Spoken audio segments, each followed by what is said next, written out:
మహబూబ్ నగర్ లోక్ సభ సభ్యురాలు బీజేపీ జాతీయ ఉపాధ్యక్షురాలు శ్రీమతి టీకే అరుణకు కేంద్ర ప్రభుత్వం కీలక బాధ్యతలు అప్పగించింది. Food corporation of India Telangana రాష్ట్ర కన్సులేటివ్ కమిటీ చైర్పర్సన్ గా ఆమెను కేంద్ర ప్రభుత్వం నియమించింది.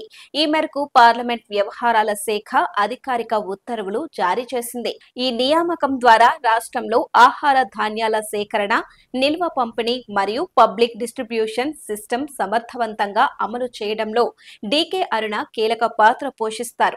ఈ కమిటీ రైతులు, వినియోగదారుల హితాలను కాపాడటంతో పాటు తనిఖీలు నిర్వహిస్తూ ఆహార ధాన్యాల నాణ్యత, నిల్వ సామర్థ్యం మరియు రవాణా వంటి అంశాలపై సలహాలు ఇస్తుంది. ఈ అవకాశం కల్పించినందుకు కేంద్ర ప్రభుత్వానికి ఎంపీ టీకే అరుణ కృతజ్ఞతలు తెలియజేశారు. రైతులు, పేద ప్రజల సంక్షేమం కోసం నిరంతరం కృషి చేయడం నా లక్ష్యం. ఈ బాధ్యత ద్వారా తెలంగాణలో ఆహార భద్రతను బలోపేతం చేయడానికి పూర్తి స్థాయిలో కృషి చేస్తాను అని ఆమె పేర్కొన్నారు.